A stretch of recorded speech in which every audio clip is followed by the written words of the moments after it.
Operation সিঁদুরে কংগ্রেস পাকিস্তানকে সমর্থন করেছে, এমনই তাজ্জব অভিযোগ শোনা গেল প্রধানমন্ত্রীর মুখে। প্রধানমন্ত্রী নরেন্দ্র মোদী তিনিই অভিযোগ করছেন, যেখানে তিনি বলছেন যে অপারেশন সিঁদুরে কংগ্রেস পাকিস্তানকে সমর্থন করছে। আমরা এই নিয়ে আরো বিস্তারিত কথা বলবো।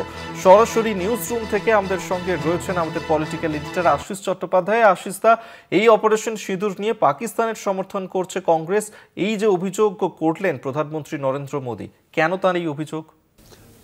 দেখো, আসামে গিয়ে ভূপেন হাজারিকার জন্ম শতবর্ষ উপলক্ষে যে বক্তৃতাটি করেছেন প্রধানমন্ত্রী নরেন্দ্র মোদী, তার আগাগোড়াই তাল জ্ঞানের অভাব লক্ষ্য করা যাচ্ছে।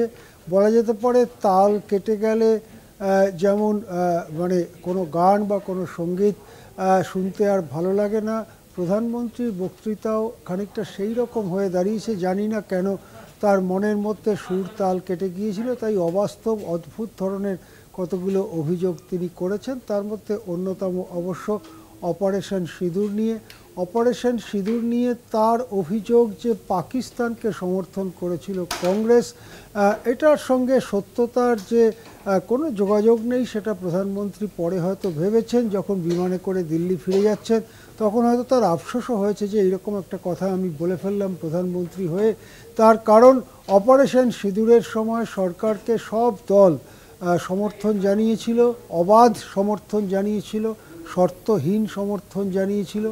ভারতীয় সেনাকে শর্তহীন সমর্থন জানিয়েছিল। পরে যখন যুদ্ধের পরে 3 দিন যুদ্ধের পরে সংঘর্ষ বিরতি হয়, সংঘর্ষ বিরতির সময়ও কোনো বিরোধী দল কোনো প্রশ্ন তোলেনি। সংঘর্ষ বিরতি হয়ে যাওয়ার পরে যুদ্ধের ব্যাপারে সত্যটা কি সেটা জানাটা যে কোনো বিরোধী দলের কাজের মধ্যে পড়ে। কোনো বিরোধী দল যদি সেরকম প্রশ্ন না তোলেন তাহলে বিরোধী দলের কাজ করছে না, এই অভিযোগ ওঠে বিরোধী দলের বিরুদ্ধে। কংগ্রেস এবং কংগ্রেসের নেতারা এই ধরনের প্রশ্নই করেছিলেন যে আসলে কি হয়েছে, কতটা ক্ষতি হয়েছে ইত্যাদি। কেননা এ ব্যাপারে ধোঁয়াশা তৈরি করার উদাহরণ আগেও রয়েছে। 2016 সার্জিক্যাল স্ট্রাইকে কিংবা 2019 বালাকোট অভিযানের সময় এমন বড় বড় দাবি করা হয় এই সরকারের পক্ষ থেকে, যেগুলোর সমর্থনে খুব একটা কোনো পাথুরে প্রমাণ দিতে পারেননি এই সরকার। পাকিস্তান অবশ্য বলেছিল বালাকোট হামলায় তাদের 3টি কাক মারা গিয়েছে, আর ভারত দাবি করেছিল 300-400 জঙ্গি মারা গিয়েছে। তারপরে দেখা গেল যে জঙ্গিদের কোনোভাবেই খর্ব করা যায়নি। সুতরাং এই হামলাতেও আসলে কি হয়েছে না হয়েছে সেই ব্যাপারে প্রশ্ন করা তো খুবই স্বাভাবিক, বিরোধী দল করবেন, নাগরিকরা করবেন।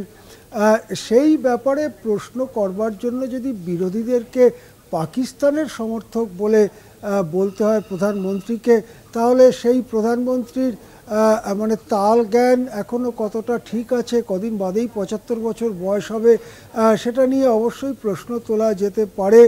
প্রধানমন্ত্রী যদি মনে করেন বিরোধী দল সহ সবাই কাঠপুতলি হবে এবং তিনি পর্দার আড়ালে বসে 5 10 আঙুল নাড়াবেন আর সব পুতুল নাচের মতো করে মোদিকে প্রণাম করে স্যালুট করে যাবে, এটাই যদি তিনি ভেবে থাকেন গণতন্ত্রের পক্ষে খুব গৌরবজনক, তাহলে সেই গৌরবটা তো আর কেউ নিতে পারছেন না মোদির থেকে, মোদি সেটা বিক্রি করতে পারছেন না। সেই জন্যই হয়তো দুঃখে যে তাঁরও কেউ সমালোচনা করবে সেই দুঃখে এইরকম কথা বলে ফেলেছেন। তবে একেবারেই তাল কাটা বক্তব্য, নিশ্চয়ই মোদিও পরবর্তীকালে এই বক্তৃতাটার জন্য গৌরব বোধ করবেন না। আপাতত ধন্যবাদ জানাবো আপনাকে। এতক্ষণ সরাসরি আমরা কথা বলছিলাম নিউজ রুম থেকে, আমাদের সঙ্গে ছিলেন আমাদের পলিটিক্যাল এডিটর আশিস চট্টোপাধ্যায়।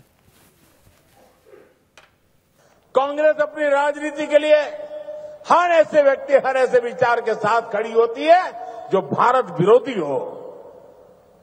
अभी ऑपरेशन सिंदूर के दौरान भी हमने यही देखा,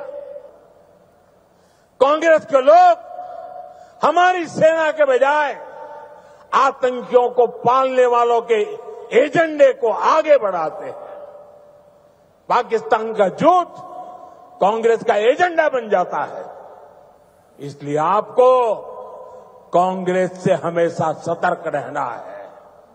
साथियों, कांग्रेस के लिए अपने वोट बैंक का हित ही सबसे बड़ा है। कांग्रेस देश हित की कभी परवाह नहीं करती। आज कांग्रेस देश विरोधियों की, घुसपैठियों की भी बहुत बड़ी रक्षक बन चुकी है। कांग्रेस जब सत्ता में थी तो घुसपैठ को बढ़ावा देती थी,